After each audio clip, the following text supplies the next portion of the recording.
अभय sir, आपके पास आ रहे हैं। जिस तरीके से प्रयोग हो रहे हैं कि पहले भारत जोड़ो यात्रा हुई, अब भारत न्याय यात्रा शुरू होने वाली है, कांग्रेस नेता संयोगों की बात कर रहे हैं, तो प्रयोग के साथ संयोग का जो कॉम्बिनेशन है, क्या ये सफलता की गारंटी देगा कांग्रेस को? देखिए, विमर्श के स्तर पर और पूरे देश में कैसे विपक्ष अब एक समांतर कहानी सुना सके, सरकार जो कहानी सुना रही है, मोदी जी जो कहानी सुना रहे हैं, उसके समांतर कोई कहानी सुना सके, ये एक बहुत बड़ी चुनौती है। और अभी तक विपक्ष की ठीक से समझ में नहीं आया है कि हमें क्या कहानी सुनानी है। अब ये भारत न्याय यात्रा जो निकाली जा रही है, मुझे लगता है, अब कांग्रेस के दिल में क्या है और दिमाग में क्या है मैं नहीं जानता, लेकिन मुझे लगता है कि उसकी कोशिश यही है कि राम मंदिर की प्राण प्रतिष्ठा के जरिए पूरे देश में जो पहले से चल रहे एक डिस्कोर्स को और भी ज़्यादा मजबूत करने की जो भारतीय जनता पार्टी का एक बड़ा भागीरथ प्रयास चल रहा है मीडिया के प्रचार के जरिए और अयोध्या उत्सव के जरिए वगैरह, तो उसके मुकाबले कुछ एक समांतर ये लोग भी अपनी बात कहते रहें।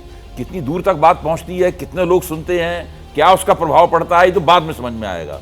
लेकिन इन लोगों ने इस यात्रा के जरिए ये कोशिश की है कि हम भी अपना एक पैरेलल डिस्कोर्स चलाएंगे। जी राकेश सर, एक सवाल और भी है कि हैं तैयार हम नारा दिया गया है।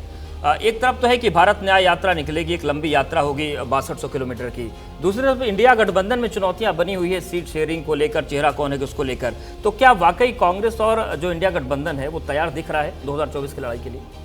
अभय जी ने बड़ी अच्छी बात कही। उन्होंने कहा कि सबसे पहली बात तो यह है कि आपके पास क्या ऐसा कोई चेहरा है जो भारतीय जनता पार्टी की तरफ से जो बात कही जा रही है और जनता विश्वास करती है उसके बराबरी पे खड़ा हो सके। ये चुनौती इंडिया गठबंधन के पास भी है और ये चुनौती कांग्रेस के पास भी है।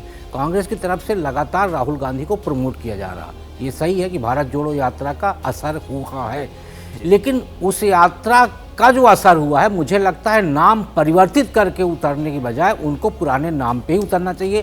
क्योंकि एक बार जब जनता के मन में एक नाम आप केंद्रित कर देते हैं, उसके बाद बदलाव करने से आपको फिर नए नाम के लिए उतनी ही कसरत करनी पड़ती जितनी पहले की जा चुकी है। अब आप हिंदी पट्टी के राज्यों में घूमने जा रहे हैं, हिंदी पट्टी के राज्यों में जो आपका एक माहौल तैयार हुआ भारत जोड़ो यात्रा का, अब आप जब भारत न्याय यात्रा निकालने जा रहे हैं तो आपका विषय क्या होगा, किसको न्याय दिलाने जा रहे हैं। यदि आप सामाजिक समरसता, आर्थिक सामाजिक न्याय की बात करते हैं तो इतने साल कांग्रेस रही, तो विपक्ष को आप मौका दे रहे हैं कि वो ये सवाल खड़ा कर सके कि इतने साल के कांग्रेस के शासन काल में क्या सामाजिक न्याय, आर्थिक न्याय, राजनीतिक न्याय का कार्य नहीं हुआ। तो मुझे लगता है ये सभी विषय हैं जिस पे मंथन करने के बाद एक बेहतर कदम उठाने की कांग्रेस को जरूरत है। बिल्कुल राकेश सर, ये जो पूरी तस्वीर बन रही, 14 राज्यों से भारत न्याय यात्रा निकलेगी, लगभग 355 लोकसभा सीटें आती है, एक बड़ा कैनवास बनाने की कोशिश हो रही है।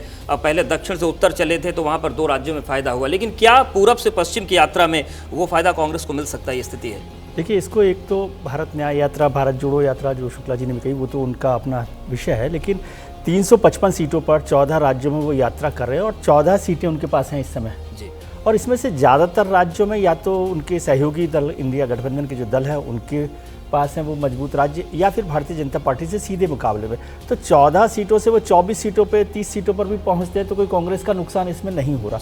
दूसरा, इसको मैं प्री इलेक्शन कैंपेन के तौर पे देखता हूँ कि 14 जनवरी से 20 मार्च तक वो जब कर रहे हैं और 20 मार्च के आसपास ही लोकसभा चुनावों का अधिसूचना जारी हो जाएगी, तो वो एक 14 राज्यों में अपना प्री इलेक्शन कैंपेन को भी पूरा कर लेंगे और उससे थोड़ा सा कांग्रेस को एक बड़ा मदद मिल सकती है। और जो राम जन्मभूमि का पूरा नैरेटिव जो चलेगा उसका भी एक जवाब कांग्रेस तैयार कर सकती है। नागपुर पर एक मैं बात जोड़ना चाहता हूं कि नागपुर एक तो आरएसएस का मुख्यालय है, वहां कांग्रेस अपनी रैली कर रही हो तो ये सीधे सीधे से विचारधारा को और आरएसएस को चैलेंज करने जैसा भी है।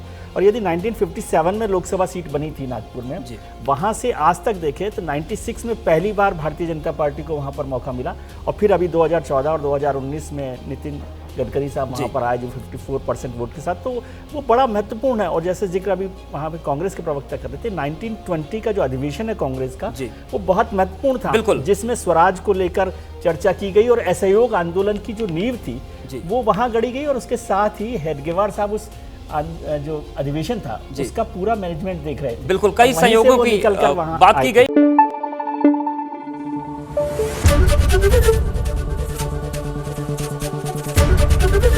एबीपी न्यूज आपको रखे आगे।